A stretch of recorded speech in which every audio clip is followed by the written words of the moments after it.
Disyembre 24, 2023. Ikaupat nga Domingo sa Adbyento.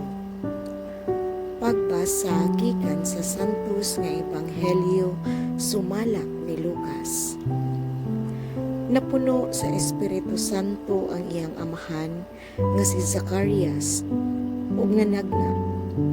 Daygo nato ang Ginoo, ang Dios sa Israel. Kay mianhi siya aron pagtabang sa iyang katawhan ug paghatag kanilag kagawasan.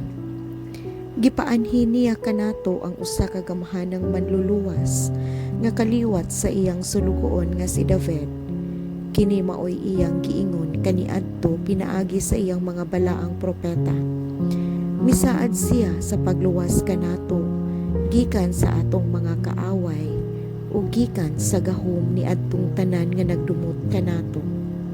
Miingon siya nga mopakita siya kaluoy sa atong mga katigulangan ug mahinumdum sa balaang kasabutan. Misaad siya sa atong amahan nga si Abraham ug nanumpa nga iya kitang luwason gikan sa atong mga kaaway.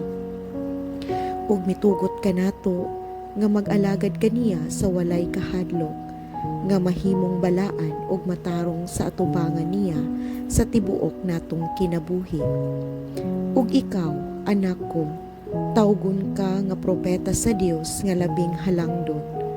Mag-una ka sa Ginoo aron pag-andam sa iyang dalan, sa pagpahibalo sa iyang katawhan nga maluwas sila, pinaagi sa pagpasaylo sa ilang mga sala. Kay ang atong Dios maluluyon ug malumo, siya maoy mopadan-ag kanato sa banag-banag nga masanagon sa atong kaluwasan. Ug mobanwag gikan sa langit sa tanang nagpuyo sa mangitngit nga landong sa kamatayon, pag-agak sa atong mga laka ngadto sa dalan sa kalinaw. Ang Ebanghelyo sa Ginoo. Daygon ko ikaw, O Kristo.